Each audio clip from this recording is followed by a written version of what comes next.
ఈరోజు పచ్చిమిర్చి గోంగూర కర్రీ చేసుకుందాం. దీనికోసం స్టవ్ ఆన్ చేసుకొని పాన్ పెట్టుకొని ఆయిల్ వేసుకోవాలి.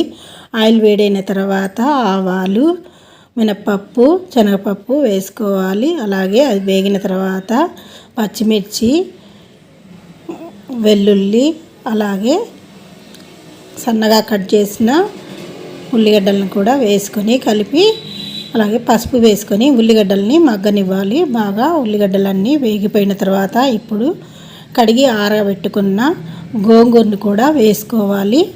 ఈ గోంగూరనంతటిని వేసుకొని ఒకసారి బాగా కలుపుకోవాలి. ఇలా బాగా కలుపుకున్నాక దీంట్లో తగినంత ఉప్పు వేసుకోవాలి.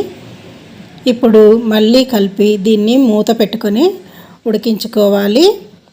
ఇలా కాసేపు గోంగూరనంతటిని ఉడికించుకోవాలి. ఇప్పుడు పచ్చిమిర్చి గోంగూర కర్రీ అయితే రెడీ అయింది. Thank you for watching.